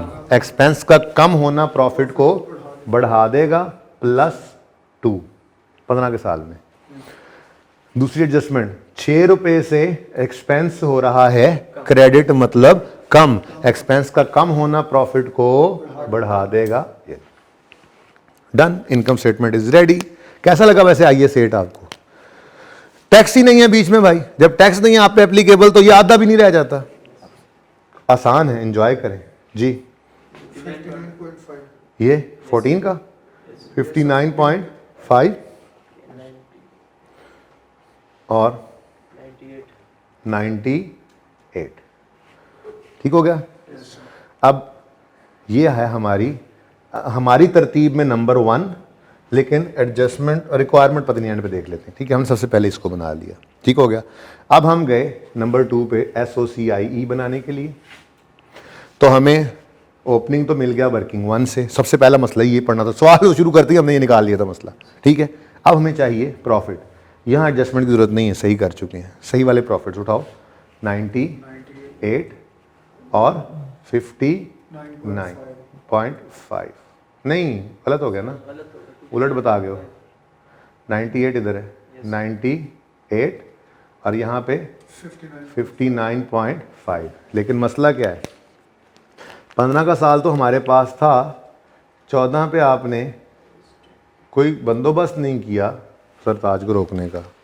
आ जाना था उसने तलवार लेके, शुक्र है मुझे याद आ गया, भूलना नहीं है, ये इसके नंबर होते हैं। ठीक है, ऐसे ही ये प्रॉफिट के साथ आपने लिखा भाई ये रीस्टेटेड है, नीचे से लिख के लाए। जब ये रीस्टेटेड है तो फिर ये जो भी फिगर आएगी रीस्टेटेड ही होगी। जरा बताओ क्या फिगर आ रही है? 89.5। अच्छा, चेक करते हैं। हमने कहा जी 89.5 है रिटेन्ड अर्निंग्स 30 जून 14 की। सवाल में जो गिवन थी 30 जून 14 की, वो कितनी नजर आ रही है? 108। क्या ख्याल है, होगी ना रीस्टेटेड? चलो, अगली तो भाई ड्राफ्ट है। लो भाई, अगला भैया 187.5। लो भैया, काम हो गया, तमाम हो गया, काम हो गया, तमाम हो गया। ठीक है, ओ भाई प्लीज लिख लेना ऊपर रुपीज इन मिलियन, वास्ता जे लिख लेना rupees in million, rupees in million, वरना नंबर कट जाएंगे, बता रहा हूँ मैं, नंबरों वाला मैसेज आ जाएगा। ओके, हाँ जी, बैलेंस शीट बनानी है। अब रहेगी क्या? Balance sheet. बैलेंस शीट में क्या कुछ गिवन है हमें? PPE गिवन है और रिटेन्ड अर्निंग्स गिवन है। इधर देखो, नॉन करंट एसेट्स में PPE गिवन है, जो जाहिर सी बात है हमें 2014 और 2015 दोनों का बनाना पड़ेगा। लेकिन मौजें हैं इक्विटी में, सिर्फ है रिटेन्ड अर्निंग्स, और वो रिटेन्ड अर्निंग्स भी हमारे पास रेडी स्टडी एप्पल गो मौजूद हैं इस रिक्वायरमेंट से। तो पहले मुफ्त वाले नंबर ले लो भाई। 30 जून 2015, थोड़ी सी जगह छोड़ देता हूँ मैं, ठीक है ना, वैसे ही बताने के लिए कि अगर डाटा होता तो बनाते। 15 2014 और बस ऐसे ही 13 डाटा नहीं है, ठीक है। अच्छा हाँ भाई, रिटेन्ड अर्निंग्स 30 जून 14 की 89.5 मुफ्त के नंबर है, ये तो पहले ले। 30 जून 15 187 पॉइंट। यार ये मुश्किल तो नहीं लग रहा, मैं स्पीड से तो नहीं पढ़ा रहा, प्लीज़ बता दो मुझे, अभी बता दो, मैं रुक जाऊँ, स्लो हो जाऊँ, बता दो मुझे। तो ये रिपीटेड काम है ना, ये चौथा दिन है आज इसके ऊपर, और काम वही कर रहे हैं जो मैंने पहले दिन शुरू किया था प्रैक्टिस सेट 1 में, ये पहले दिन वाला काम है। फिर भी लगे तेज है तो मुझे बता देना भाई, आप 2 रिप्रेजेंटेटिव्स हो उन सब के इस वक्त, ठीक है ना। भरी क्लास है तो फिर मेरे जैसा कोई मिल जाता है। अच्छा तो चलें आगे। प्लांट, पीपीई, प्लांट नहीं पीपीई, गलत वाले उठा लो। 130 ये आ गया 130, ये आ गया 189। Now blue marker is out and you know 14 के साल की गलती 14 में सही करते हैं। तो पहली एंट्री में एसेट 20 से क्रेडिट हो रहा है, मतलब कम, तो पीपीई -20 हो गया। और दूसरी एंट्री में डेबिट हो रहा है, मतलब बढ़ रहा है, तो +1.5। क्लियर हो गया। लेकिन जब 15 के साल में आएंगे तो ये बैलेंस शीट है, याद आ रहा है? नहीं याद आ रहा। मैंने कहा था इनकम स्टेटमेंट बनाते हुए 14 के साल में सिर्फ 14 के साल को देखते हो, 15 के साल के लिए सिर्फ 15 के साल के देखते हो। लेकिन बैलेंस शीट बनाते हुए, जो कि बैलेंस शीट एज ऑन होती है, तो 14 के साल में तो सिर्फ 14 देखा, लेकिन 15 के साल में 14 और 15 दोनों को देखते हैं। याद आया? तो इसलिए सबसे पहले तो हम -20 + 1.5 लिखेंगे, फिर आगे सोचेंगे। ये पहले रीस्टार्ट करना है हमने, ठीक है? याद है ये बात? अब अगले साल आए तो पीपीई 15 में 2 से बढ़ गया, डेबिट मतलब बढ़ गया, और पीपीई 6 से भी बढ़ गया। I am afraid that question is almost complete जी। 14 का पीपीई 111.5, ठीक है जी। और 15 का पीपीई 119.5, और 13 का मुझे पता कोई नहीं है, डाटा नहीं था इसलिए बनाया नहीं, लेकिन रिटेन्ड अर्निंग्स शायद 13 की मैंने निकाल ली थी, पर देखो मैं ये लिख कर काट रहा हूँ, ठीक है। 178.5 आता है। ये 178.5 आता है भाई, चेक करो ज़रा।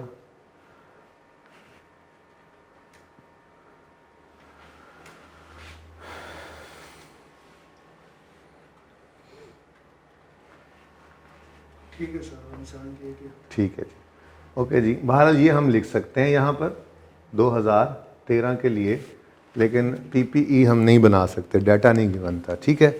बहरहाल ये रीस्टेटेड है, ये लिखना मत भूलना।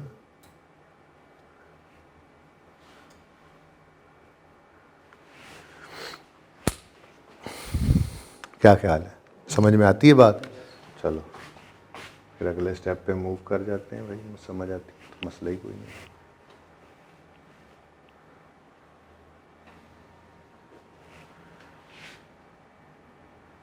Wonder limited notes to the financial statements for the year ended 30 जून। कोई नोट का नंबर शंबर लगा दो, 15 नंबर दिल कर रहा है मेरा। चेंज इन पॉलिसी नहीं, sorry, correction of error.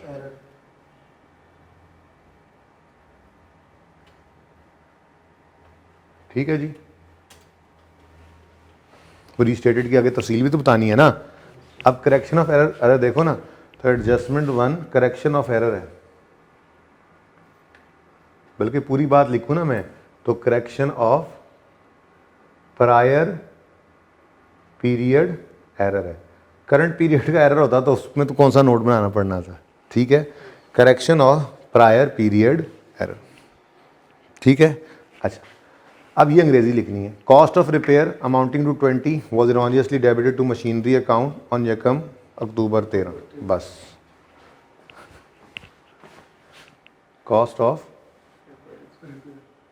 Repair बोलते जाओ जरा वहां से देख।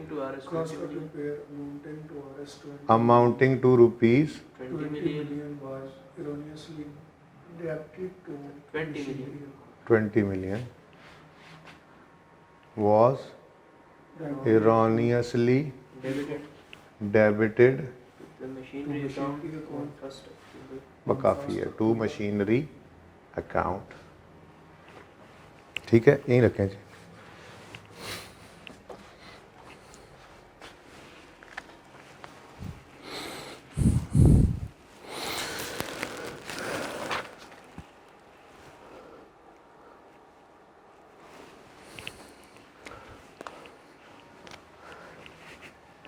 ठीक है, हाँ जी। Cost of repair amounting to 20 million was erroneously debited to machinery account on, नहीं लिखा पहले, बाद में लिख लो, ऑन 1 अक्टूबर 2013।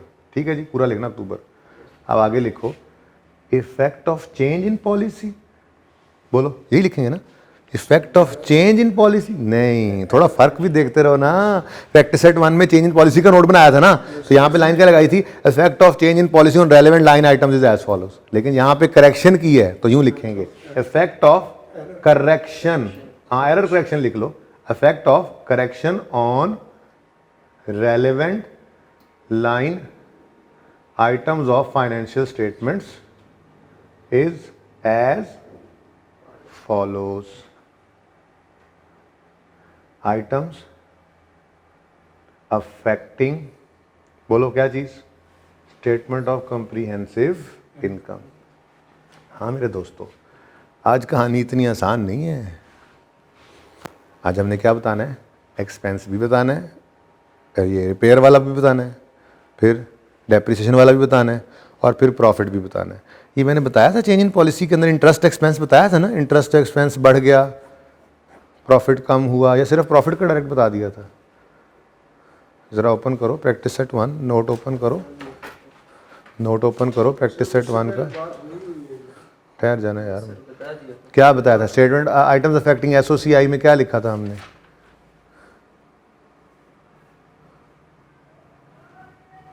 इंटरेस्ट का नहीं बताया। नहीं बताया था, बताना चाहिए था। ठीक है, वो चलो अब बाद में आप घर पे जाके लिख लेना। जो एडजस्टमेंट के अंदर इंटरेस्ट का इम्फेक्ट है ना, इंटरेस्ट कम हो रहा था हर साल में, है ना, क्योंकि हमने चेंज किया था, तो आप लिखोगे डिक्रीज इन इंटरेस्ट और हर साल का लिखते चले जाओगे। ये लिख लेना, ठीक है ना। मैं चलो यहाँ पे अब देख ही लोगे आप जी। रिपेयर, अच्छा इधर देखो, ये देखो, आज ठीक है मैंने माना, मैं यहाँ पे 15 भी लिख रहा हूँ और 14 भी लिख रहा हूँ। उसके बाद यहाँ पे 3-4 चीज़ें आएंगी। उसके बाद आइटम्स अफेक्टिंग SOFP, साथ साथ नोट कर लो तो मर्जी है, रुक जाओ तो बेहतर है। 13, अब 13 का ना मेरे पास डाटा नहीं है, वरना मैं 13 भी बना लेता, ठीक है ना। अच्छा, लेकिन चलो, लेकिन क्या, पहले एक बार कर लेते हैं, एक बार पहले कर लेते हैं। हाँ जी, रिपेयर एक्सपेंस है, बताओ भी रिपेयर एक्सपेंस को क्या हुआ। रिपेयर एक्सपेंस 14 में 20 रुपये से बढ़ रहा है या कम हो रहा है, बढ़ रहा है ना, तो 20 रुपये से रिपेयर एक्सपेंस हो गया इंक्रीज। तो आपने यहाँ पर लिखा इंक्रीज इन रिपेयर एक्सपेंस। ये मैंने कहा इस तरह से आपने लिख देना है, प्लीज़ मैं भूल गया था, सिर्फ प्रॉफिट लिखा था, प्रॉफिट पे भी इम्पैक्ट बताना है लेकिन एक्सपेंस से बताना था। तो वो तो उस मेरे ख्याल प्रैक्टिस सेट 1 में हर साल में इंटरेस्ट एक्सपेंस क्रेडिट हो रहा था ना, कम कम कम, तो आपने लिख देना है कि डिक्रीज इन इंटरेस्ट एक्सपेंस एक लाइन में, और अगली लाइन में फिर प्रॉफिट लिखना है, ठीक है, कर लोगे ना याद से। अच्छा, अगले साल कुछ भी नहीं है, था नहीं ना कुछ, और ठीक है, सही है। नेक्स्ट, डेप्रीसिएशन एक्सपेंस, ठहर जाओ पहले देख तो लें। डेप्रीसिएशन एक्सपेंस की जगह नहीं बची अब मेरे पास, डेप्रीसिएशन एक्सपेंस ही होता है, पता है आपको। डेप्रीसिएशन जी, डेप्रीसिएशन 14 के साल में 1.5 से कम हो रही है, 1.5 से, तो डिक्रीज, ये ले यार एक्सपेंस, ये ले यार, डिक्रीज इन डेप्रीसिएशन एक्सपेंस कितने से, 1.5 से, बस माइनस प्लस नहीं करना, ठीक हो गया। 15 में आए तो डेप्रीसिएशन एक्सपेंस 8 से 15 को थोड़ा सा इधर ले आओ, फिर अब एक्सपेंस लिखवाया तो जी 8 से डिक्रीज हो 8 से डिक्रीज हो गया। ठीक है, सही है। अब इन चीज़ों का इम्पैक्ट प्रॉफिट पे भी तो पड़ा ही है। देखो ना, आप विजुअलाइज करो कि सरताज ने फाइनेंशियल स्टेटमेंट जब निकाल के देखनी है तो उससे कौन कौन सी चीज़ बदली हुई नजर आएगी अब वाली फाइनेंशियल स्टेटमेंट और वो जो उसके पास अलमारी में पड़ी है। एक रिपेयर नया आ गया होगा यस सर जो पहले नहीं था उसकी 14 की फाइनेंशियल स्टेटमेंट्स में, दूसरा डेप्रीसिएशन बदल गई होगी और तीसरा प्रॉफिट बदल गया होगा। तो आप समझ आ रही है थीम इसकी, ठीक है ना। तो प्रॉफिट की फिगर के बारे में आप देखते हैं जी। प्रॉफिट की फिगर ना डायरेक्ट भी निकल सकती है ऐसे, देखो जैसे ये देखना देखना देखना सारे देखना इधर। मैं नहीं कह रहा उधर से जाके देखो कितना था प्रॉफिट कितना हो गया, मैं कह रहा हूँ डायरेक्ट निकालो। क्या मतलब, एक्सपेंस इंक्रीज हो रहा है और सही है, एक्सपेंस इंक्रीज हो रहा है। ठीक है जी, एक्सपेंस का इंक्रीज होना प्रॉफिट को कम करेगा, कितने से, -20 से। ठीक है, आगे बढ़ो। एक्सपेंस डेप्रीसिएशन एक्सपेंस क्या हो रहा है, डिक्रीज। डिक्रीज होने से प्रॉफिट तो +1.5। नेट में क्या बना, नेट में क्या बना, ये मैं उस चाह रहा था आपको। ठीक है, फिर कितना, -18.5 से प्रॉफिट नेट में कम हो गया, डिक्रीज इन प्रॉफिट। ठीक है जी, अब बात समझे हो। अगले साल आओ, अगले साल भाई गड़बड़ है, प्रॉफिट एक्सपेंस ही एक है। अब अगले साल क्या हुआ, अगले साल क्या हुआ, एक्सपेंस 8 से कम हुआ। एक्सपेंस का कम होना प्रॉफिट को बढ़ाएगा, तो प्रॉफिट का बढ़ना अब अलग लाइन आइटम के तौर पे शो करना पड़ेगा हमें, कितने से, 8 से ही। लेकिन मेरी बात सुनो ध्यान से, तवज्जो से। पॉलिसी का चेंज हो तो जिस साल में खड़े होते हैं उस साल को भी प्रेजेंट करना है। एरर का नोट हो तो जिस साल में खड़े हों उस साल को प्रेजेंट नहीं करते। प्रैक्टिस सेट 1 को ओपन करोगे ना, उसमें 3 में खड़े थे, 3 और 2 दोनों नजर आए थे। ठीक है, लेकिन जब इस सवाल में आओगे तो इसमें खड़े हो 15 में लेकिन सिर्फ प्रेजेंट करोगे 14। ठीक है, खड़े हो गए। अच्छा ये तो फिर गया ना, इसको तो उड़ा मेरा जान छुड़ाएं, वैसे बताना था जरा बता दिया। इधर देखो, आगे भी देख लो, आइटम्स अफेक्टिंग SOFP में, इधर देखो देखो देखो देखो देखो, पुरानी बात, practice set 1, practice set 1, practice set 1, 15, 14, 13 ऐसे ही है। लेकिन अगर आप एरर का नोट बना रहे हो तो 15 वाले साल को प्रेजेंट ही नहीं करना, ये बात याद रहेगी। तो चेंज, ये स्टैंडर्ड में लिखा हुआ है, पढ़ाऊंगा थ्योरी। जनरल उसूल क्या है इस टॉपिक के अंदर, 2 साल की इनकम स्टेटमेंट, 2 साल की चेंज इन इक्विटी, 3 साल की बैलेंस शीट बनाते हैं। और पक्की बात यही यहीं पर याद रख ली, उसी को यूज करते हुए 2 साल की इनकम स्टेटमेंट, 3 साल की बैलेंस शीट। लेकिन जब नोट बना लिया तो फिर एक छोटा सा फर्क बता दिया, भाई अगर पॉलिसी चेंज का नोट हो तो अपने साल को भी प्रेजेंट करना, और अगर एरर का नोट हो तो अपने साल को प्रेजेंट नहीं करना। यहां पे 13 का तो डाटा नहीं था ना, वरना यहां बैलेंस शीट 13 की हम बनाते। ये देखो, और ठीक है ना, चल बात समझ गए हो, क्लियर है। चलो अब जरा आइटम्स अफेक्टिंग बैलेंस शीट की बात करें तो बैलेंस शीट में तो सिर्फ PPE ही इफेक्ट हो रहा है और दूसरा रिटेन्ड अर्निंग्स। ठीक है, तो यहां पे हमने लिखा जी property plant and equipment. Property plant equipment में बड़े ड्रामे हैं आज। 20 से कम हो रहा है, 1.5 से बढ़ रहा है, नो इशू, नो इशू। 20 से कम हुआ, क्रेडिट मतलब कम, और 1.5 से बढ़ गया, तो नेट में क्या हो रहा है बताओ, नेट में कितने से, 18.5 से 14 है, कर लेता हूं मैं, डिक्रीज इन PPE। भाई ये 18.5 इधर है, ठीक है, माजरत में 13 में जज्बाती हो गया था जी। -20 + 1.5 सवालों में जान ही नहीं रही जब से टैक्स निकला है इनमें से। FIR 2 में टैक्स होता था, यहाँ पे 4-4 5-5 चीज़ें आ जाती थी, फिर संभालना मुश्किल होता था। यहाँ तो मुश्किल ही कोई, वो मुकम्मल निकल गया क्या डेफर्ड टैक्स। भाई, डेफर टैक्स आपने पढ़ना है FIR 2 में है ना भाई, तो इसलिए वो फिर इसमें मिक्स नहीं ना हो सकता अभी। हाँ जी, उसके अलावा क्या चीज़ है जी? Retained earnings. तो रिटेन्ड अर्निंग्स के लिए मैंने आपको क्या तरीका बताया था?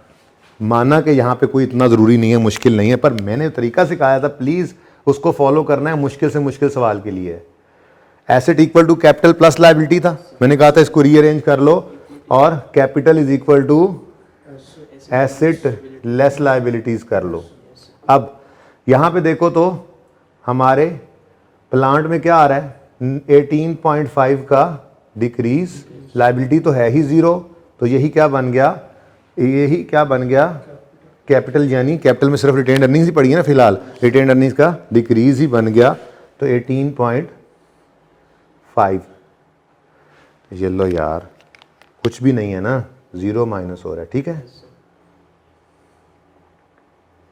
ओके। अच्छा, तो रिटेन्ड अर्निंग्स में भी क्या आ गया जी? डिक्रीज, ठीक है, सही है। तो 15 को प्रेजेंट नहीं करना, क्योंकि ये कौन सा नोट है? Error correction note. कौन सा नोट है जी? एरर करेक्शन नोट, ठीक है। अब दिल तो कर रहा है ऐसे ही इसी के आगे एक और छोटा सा नोट भी बना डालूं। कौन सा भला? एस्टीमेट चेंज का नोट आपको बनाना सिखाया तो हुआ है, उसमें क्या साइंस है, ऐसे ही बस यहीं पे अगर कंटिन्यू कर लूँ, ये यहाँ पे जगह बहुत कम होनी है, ठीक है, माजरत यार, 6 है ये और ये 2।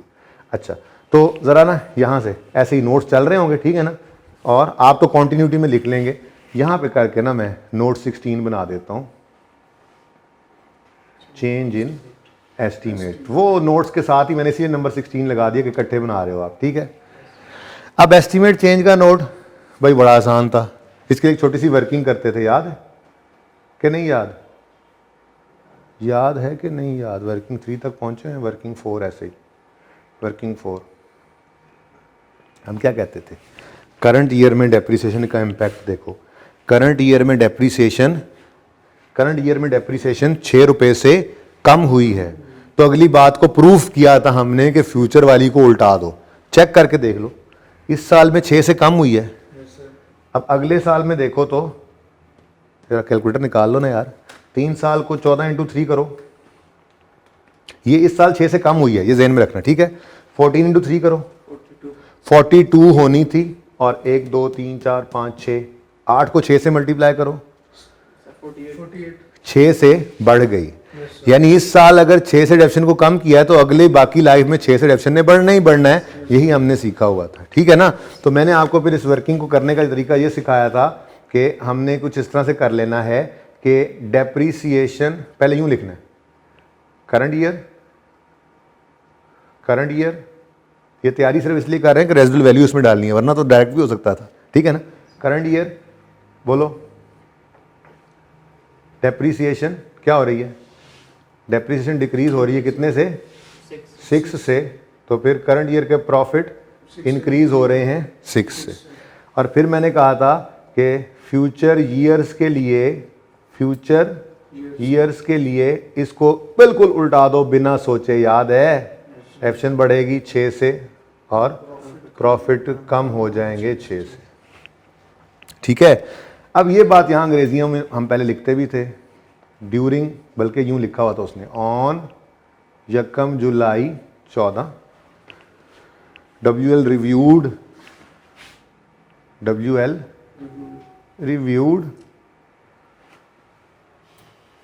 आगे कहानी लिख लोगे ना, यहाँ से उठा के लिखनी है ये।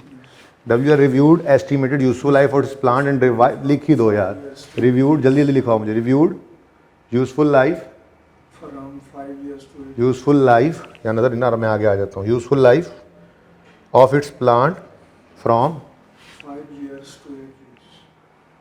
Of its plant from 5 years 5 years to 8 years. 8 years। आगे क्या लिखा था हमने, कुछ याद है?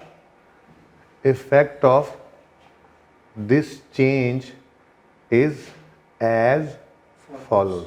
कुछ यादें ताज़ा हो रही हैं। Effect of this change is as follows, और फिर हमने लिखा था प्रॉफिट, बल्कि यूं लिखा था in profit of current year पूरा लिखना, ओके, जगह कम है मेरे पास। करंट ईयर कितना 6 और decrease in profits of future years 6, और यहाँ पे हमने रेफर कर देते थे हम वर्किंग फॉर, और ठीक हो गया। तो ये नोट भी इस नोट के नीचे लिख लेना। कोई मसला है तो बताओ। इस सवाल को आज 3 बार कर देना, संडे भी है, इस सवाल को 3 बार कर देना, यूं समझो टॉपिक खत्म। देखो 3 ही तो चीज़ें हैं इसमें, accounting policy, change in accounting policy, और चेंज इन एस्टीमेट, और correction of prior year error. Question 1 करवाया, चेंज इन पॉलिसी, और सब कुछ ही कर डाला।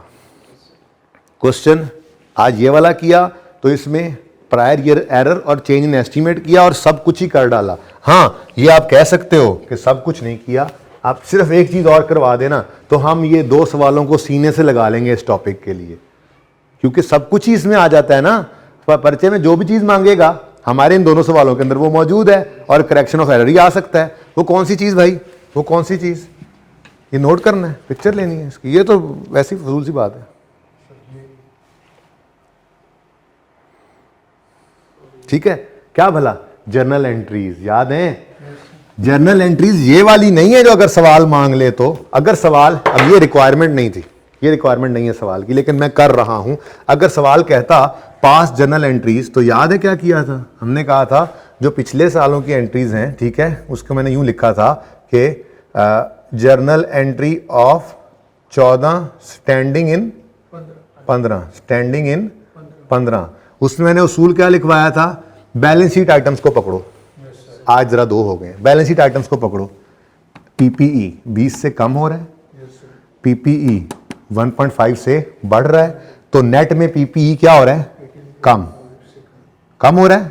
देखो ना, 20 से कम हो रहा था और 1.5 से बढ़ रहा था, तो 18.5 से पीपीई कम हो रहा है। ऐसे ही अगर कोई और लायबिलिटी पड़ी होती मिसाल के तौर पे, वो कम हो रही होती तो इधर आ जाती, इधर डेबिट आ जाती, अगर बढ़ रही होती वो लायबिलिटी तो इस लिख देते। यानी बैलेंस शीट के आइटम्स को हमने 1 साल है, 2 साल है, 20 एडजस्टमेंट्स हैं, 30 एडजस्टमेंट्स हैं, इकट्ठी करके एक बार लिख देना। एसेट्स जो भी वो एसेट हो, वो बढ़ रहा है, फलां एसेट फलां लायबिलिटी कम हो रही है, बढ़ रही है, इंपैक्ट ले लेना। ये लेने के बाद आंखें बंद करके दूसरा इंपैक्ट कहां फेंक देना है? रिटेन अर्निंग्स, और यहां पर तो 18.5 ही आ गया। उसके बाद क्या कहा था जी? यहां पर नेट शेट नहीं करना, बल्कि यहां पे क्या करना है? कॉपी और फिर पेस्ट। तो दूसरी एंट्री मैंने यहां पर आपको लिखवाया था समझाने के लिए, पर्चे में ये नहीं लिखना, ठीक है ना? पर्चे में तो बस लिखोगे जनरल एंट्री रिक्वायरमेंट, दोनों लिख दोगे। ये पहली एंट्री हो गई। अब यहां पे जनरल एंट्री ऑफ 15 है, स्टैंडिंग इन 15 है, तो वो भाई जितनी है ना उतनी एज इट इज़ लिखनी है, ठीक है? तो वो 2 एंट्रीज हैं। पहली एंट्री है PPE debit depreciation expense credit 2 से, और दूसरी एंट्री इस साल की है पीपीई डेबिट, किस मौके पे आके धोखा देगा यार तू? पीपीई डेबिट और डेप्रीसिएशन क्रेडिट 6 से। तो ये 3 एंट्रीज हमारी जर्नल एंट्रीज भी बन जाती हैं, रिक्वायरमेंट, ठीक है ना? तो भाई ये डालना आपके लिए, समझे पूरा टॉपिक है आईएएस 8 का, इसके अलावा और कुछ है ही नहीं, 3 ही चीजें हैं। अब इधर देखो, ए रिक्वायरमेंट थी स्टेटमेंट ऑफ फाइनेंशियल पोजीशन, ये पढ़ी है ए रिक्वायरमेंट, ठीक है? फिर बी रिक्वायरमेंट है स्टेटमेंट ऑफ कंप्रीहेंसिव इनकम, ये पढ़ी है बी रिक्वायरमेंट, बस क्लास खत्म कर रहे हैं आप। सी रिक्वायरमेंट है statement of changes in equity, अच्छा सॉरी सी, और ये भाई इसीलिए तरतीब से ही करना तुम, अच्छा ओके, सी भी हो गया। डी रिक्वायरमेंट है करेक्शन ऑफ एरर नोट, ठीक हो गया? अच्छा अब इधर देखो, एक तो ये रिक्वायर्ड नहीं था, एडिशनल मैंने ये किया, ठीक है? यानी यूं कह लें कि आप इस सवाल के ऊपर ना ऐड मैं कर दूंगा, ऐड कर दूंगा, यहाँ पे क्या लिखूंगा, change in estimate note, change in estimate note, और एफ कर दूंगा यहाँ पर जर्नल एंट्रीज। ठीक है जी, तो ये मैंने अपनी तरफ से ऐड की है रिक्वायरमेंट ई, और ये है रिक्वायरमेंट एफ। ठीक है, तो वहां पे भी तो ऐसे ही था, कितनी एफ तक रिक्वायरमेंट थी ना। अब चेंज इन पॉलिसी आ गई प्रैक्टिस सेट 1 में, उसकी इनकम स्टेटमेंट बनाई, बैलेंस शीट बनाई, चेंज इन इक्विटी बनाई, जर्नल एंट्रीज की, नोट बना दिया। इस सवाल के अंदर प्रायर ईयर एरर था और चेंज एस्टिमेट भी इसमें मिक्स कर दिया, दोनों ही हो गए। उसमें भी हो सकता था चेंज एस्टिमेट तो, ठीक है। अब इसमें हमने इनकम स्टेटमेंट बनाई, बैलेंस शीट बनाई, चेंज इन इक्विटी बनाई, नोट बनाया, जर्नल एंट्री की, सब कुछ ही कर डाला। तो ये दोनों सवाल, संडे है, मैं तो कहूंगा दोनों सवालों को इसको 3 दफा करके उसको 2 दफा फिर कर देना, सुकून हो जाएगा। टॉपिक इतना सही है बस, ठीक है। अब बस 1-2 दिन इसकी मजीद प्रैक्टिस करनी है, फिर टेस्ट के अंदर इसकी पिटाई करूंगा जितनी कर सका। जिंदगी रही तो कल मिलेंगे, यही सवाल होमवर्क में इंशाल्लाह मैं हैंड आउट शाम तक आपको अवेलेबल कर दूंगा। ठीक है जी, अल्लाह हाफिज़।